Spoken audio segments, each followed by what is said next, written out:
já pensou em trabalhar com cinema? Ou fazer o seu próprio negócio? Por que não os dois com empreendedorismo no audiovisual?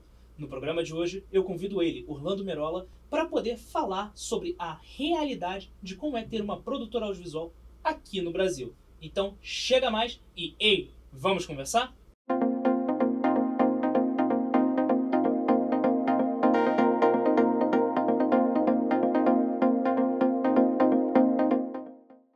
Orlando Merola, muito obrigado por você ter aceitado participar aqui do Ei Vamos Conversar. Não que você tivesse alguma opção, porque você é literalmente o dono deste programa. Você é o produtor, grande produtor, que a gente não estaria aqui, nem eu, nem ninguém da equipe, se não fosse por você. Então, eu quero começar fazendo a seguinte pergunta. Como você decidiu trabalhar no mercado audiovisual brasileiro? Você é maluco? É um pouco, né? Todos nós, né? Todos nós. Mas então, isso aí eu acho que é uma coisa característica de quem trabalha com audiovisual, acredito que seja o teu caso também. É assim, é paixão, cara. Eu desde pequeno, né? Eu amo cinema, entendeu? Então isso é uma coisa que sempre me perseguiu, essa vontade de trabalhar em cinema, audiovisual, e eu sempre fui muito ligado a isso.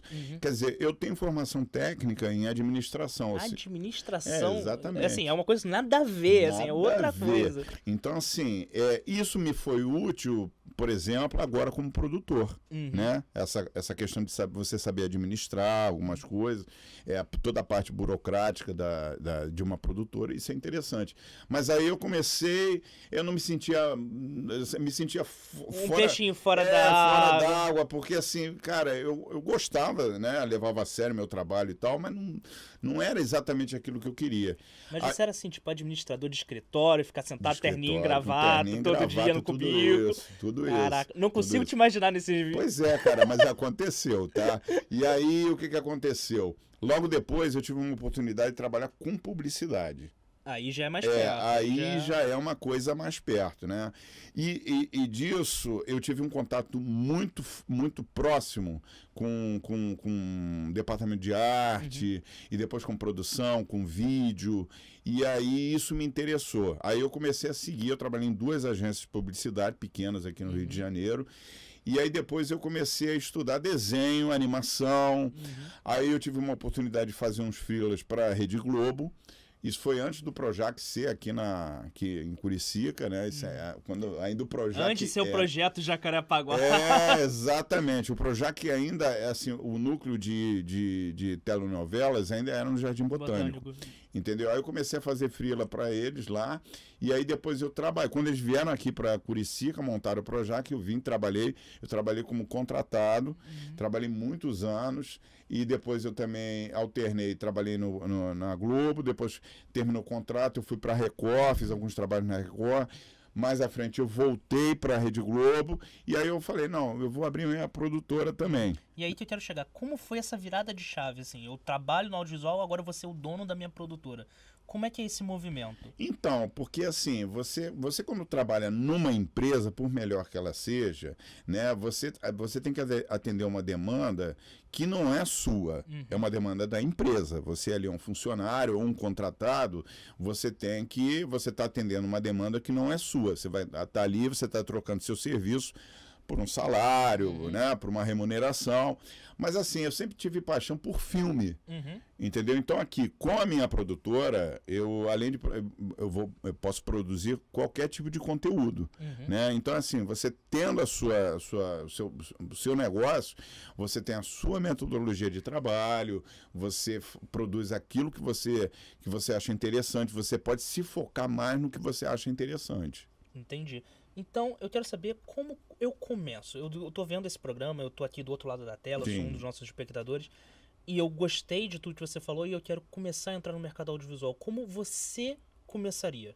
Se você fosse começar hoje. Tá, então assim, uma dica para quem vai começar agora no audiovisual, né? Não, eu quero trabalhar no audiovisual. No meu caso, eu sou um pequeno produtor, tá? Então, vamos supor, o cara que, não, eu quero ser produtor, ter a minha produtora audiovisual. O que eu tenho que fazer? Em primeiro lugar, você tem que ter uma formação, um estudo, fazer curso. Eu sou formado em cinema. Então, assim, isso me ajuda muito dentro dessa parte de produção também, né? Foi bom você falar da formação em cinema, porque aí já entra uma outra pergunta que eu já jogo aqui para complementar. A faculdade de cinema, ela é necessária hoje em dia para se trabalhar com audiovisual? Bom, eu acho o seguinte, você pode fazer um curso técnico, que não necessariamente é uma coisa muito importante. Você não precisa ter uma formação acadêmica para poder trabalhar.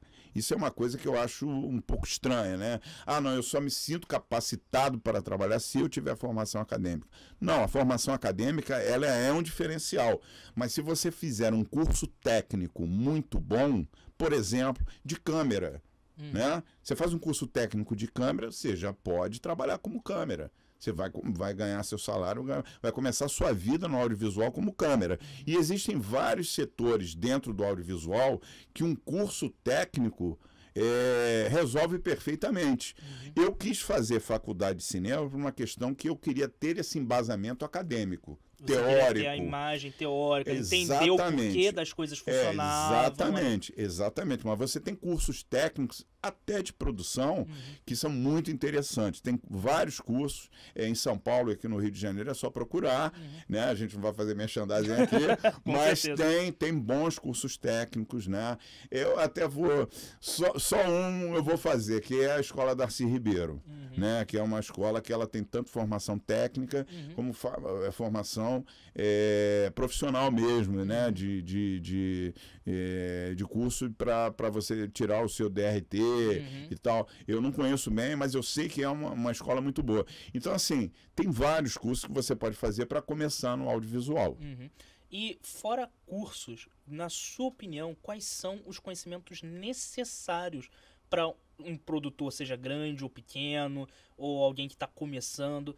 Qual é o tipo de conhecimento que a pessoa tem que ter para trabalhar no audiovisual do Brasil? Tá, eu vou dar assim, para mim. Para você, assim, para mim, sua né? opinião, Cada um obviamente. é o meu caminho, né? O meu caminho é o seguinte, eu entendo que para eu ser um bom produtor, eu tenho que conhecer, pelo menos, ter um bom conhecimento de todas as etapas de produção, tá? Por exemplo, até de direção. Né? Inclusive eu fiz curso de direção, fiz curso de ator para entender todo o processo, toda essa movimentação que existe dentro da produção. Eu acho que você, como produtor, você tem que saber departamento de arte, direção, saber trabalhar com elenco, edição, finalização, marketing. Entendeu? Saber fazer um plano de negócio, um cronograma. Você tá falando, vou conhecer, mas não necessariamente você é um especialista nessas Não, áreas. não, você não. conhece Você por alto ali. exatamente. Tanto é que uma coisa de cobrar também. Se você vai contratar alguém para fazer um marketing, você tem que saber como pedir para a pessoa fazer o marketing e explicar o que você quer. Exatamente. E aí, você bateu bastante nessa tecla de produtor. Sim. Então, na sua opinião, na sua visão, o que define um produtor? O que define um produtor é o cara que ele resolve os problemas, tá? A função do produtor é resolver os problemas, né? Detectar, fazer a coisa acontecer, né? Assim como o diretor ele tem uma função muito específica, que é fazer a direção da dramaturgia do programa, né, do set de filmagem, do set de gravação, o produtor que trabalha atrás das câmeras, ele é que faz o quê? Ele faz a coisa acontecer. E para que ele faça isso com eficiência, ele tem que ter esse conhecimento em todas as etapas de produção, tá? Então, mesmo assim na direção, você tem que ter um conhecimento básico de direção para atender as necessidades do diretor, né? E às vezes até com os atores, você entender porque o processo dos atores, porque aí o diretor vem conversar com você já entender aquele processo e tal, você não ficar totalmente alheio e desconhecido na situação. Eu acho que isso é importante. Então, eu vou soltar aqui uma frase que circula nas internet, que é o seguinte: o bom diretor é aquele que faz o seu produtor chorar. enquanto o bom produtor é aquele que faz o seu diretor querer chorar. Não, Isso é verdade ou é mito? Não, isso aí eu não sei. Tem gente que trabalha assim, ok, mas eu acho que assim, eu aqui, por exemplo, na Estúdio M Produções, que é uma empresa, nós somos uma empresa pequena de produção de conteúdo, mas a gente procura quebrar esse paradigma, né? Eu acho que o produtor, ele é aliado do diretor e vice-versa. Ele é um cara que vai ajudar o diretor a realizar o trabalho dele. Então, assim, eu acho que o relacionamento entre produção e direção tem que ser na melhor vertente possível. Eu concordo plenamente com o que você disse, porque eu vejo assim, por favor, me corrija se eu estiver enganado, que o diretor, ele é a parte artística, ele tem que pensar na arte, em como vai entregar um produto para o espectador, que é o cliente final. Sim. Enquanto o produtor é a versão empresarial. Sim. Ele que vai fazer a captação do dinheiro, ele que vai fazer a contratação da equipe para dar ferramentas para o diretor trabalhar. Sim. Se ambos forem inimigos, nenhum dos dois trabalha e o produto não sai. Pelo menos na minha visão. Não, mas eu concordo com você. Eu acho que uma equipe de trabalho, ela tem que ser coesa, ela tem que ser unida, né? Lógico que você vai ter dificuldades, vai haver discordância, que isso faz parte do processo, mas eu incluiria, inclusive, uma coisa aí nessa função que você falou do produtor. O produtor também é um administrador. E aí que entra a sua faculdade de administração ali correndo por fora e complementando. Exatamente. Eu acho que é isso, é ajudar o diretor a trabalhar. Eu acho que basicamente é isso aí. Ok, e eu vou agora saindo um pouco dessa parte de audiovisual e indo para a parte de empreendedorismo. Tá. Nós vivemos num país em que muitas empresas não vivem por mais de 2 anos. Nós vivemos em um país que é difícil e é caro empreender. Então, qual é o custo para uma pessoa decidir criar uma produtora no Brasil? Assim, por alto, assim, qual é o que ela tem que pensar? Em câmera, em equipamento, em pessoa, em local? Como ela pensa a produção, da construção da sua produtora? Então, eu vou passar um pouco assim, do meu caminho, né? Primeiro você tem que ter um espaço físico para você abrir o seu negócio. Porque, por exemplo, quando você trabalha com ponto de referência, que é o que a maioria das pessoas fazem, né? Da maioria das produtoras pequenas fazem, que é o ponto de referência, normalmente é na nossa casa, ok, esse é um recurso válido, sem problema nenhum. Mas quando você tem um ponto comercial, isso te dá um pouco mais de credibilidade no mercado. Porque você tem ali um endereço comercial de negócio. Então, eu acho que, primeira coisa, você ter um ponto comercial. Depois, essa questão de equipamento. Há quem só trabalha alugando os equipamentos. Eu optei diferentemente por conta de produções independentes que eu faço. Então, isso aí é uma coisa de que você tem que ver o quanto você tem para investir, o quanto você tem financeiramente, qual é a possibilidade que você tem. Aí é de cada um. E mais importante que isso é você ter uma boa equipe. Uma boa equipe. Isso aí é indispensável. Que o cinema é uma arte colaborativa. Com certeza. Então, trabalhar em equipe é algo fundamental. Com certeza. E é por isso que eu já emendo a mais uma pergunta, que é o seguinte. Quais são os desafios que você vê para empreender no Brasil e no audiovisual? Assim, são duas coisas diferentes. Eu quero saber como é empreender no Brasil e como é empreender no audiovisual. Então, no Brasil, você tem que ter, acima de tudo, muita organização, tá? Para você poder sobreviver em tempos de crise. E eu quero lembrar que nós já estávamos numa crise, né? Durante o governo da Dilma, a gente experimentou uma crise muito braba. Depois aí a saída da presidenta entrou o Temer, a gente continuou numa crise complicada dentro do audiovisual e agora no atual governo também a gente ainda continua numa crise. Então, para você sobreviver, para você continuar, primeira coisa, você tem que ser muito organizado com suas finanças, sabendo o que você vai investir conhecer e como seus investir. Números, quanto você gasta, quanto você recebe. Exatamente, né? Você tem que ir devagar, assim, step por step, né? Passo a passo, você produzindo de acordo com as suas possibilidades. Muita organização, né? Otimizando o trabalho sempre, sempre e muita eficiência. Eu acho que assim você consegue. No Brasil, eu acho que é indispensável você ter isso. E no audiovisual, quais são os desafios? Olha, o audiovisual, por exemplo, o cinema, né? Vamos dar um exemplo no cinema. Vamos falar do cinema, que é uma coisa bem abrangente, né? O cinema, aqui no Brasil, ele é uma coisa em que você tem núcleos de cineastas que realizam trabalhos, mas você não tem uma indústria de cinema no Brasil. Eu acho que o grande objetivo da gente aqui no Brasil é transformar o audiovisual como uma indústria, porque aí você abre mais campo de trabalho, mais possibilidade, entendeu? Não fica restrito a uma ou outra produtora grande. Eu acho que tem que se abrir isso aí. Eu acho que o grande desafio no Brasil audiovisual é ampliar isso, é tornar uma indústria. Porque demanda há. Demanda há. Há uma demanda. E aí que vamos lá. Demanda há, mas qual é o nível dessa demanda? Porque existe todo um preconceito com o cinema, que é uma área fechada, é uma área que você tem uma difícil entrada, que se você entrar você vai morrer de fome, vai morar embaixo da ponte, principalmente pro jovem que tá no ensino médio e pensa em fazer cinema e às vezes desiste porque acha que não vai ter um futuro nessa área. Então, se há demanda, essa demanda ela é muito concentrada em pontos específicos ou ela é espalhada e as pessoas simplesmente não sabem que existe espalhado? Como é que funciona essa captação desses, abre aspas, clientes que estão buscando essa demanda?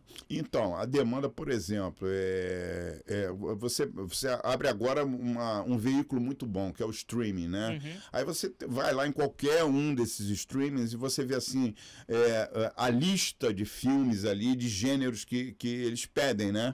Para você assistir, né? O público pede, né? Então aqui no Brasil você tem público para todo gênero.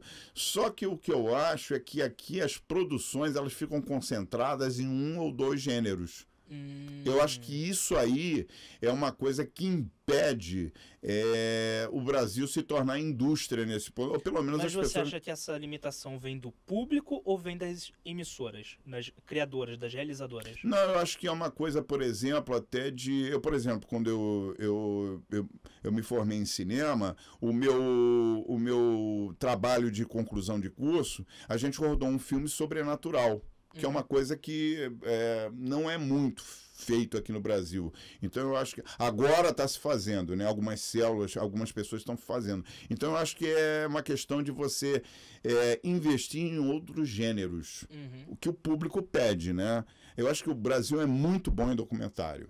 Drama, documentário, ele é muito bom, mas ele já tem uma tradição. Um dos maiores festivais de documentário do Brasil, um dos maiores do mundo, Sim. É do Brasil. Sim.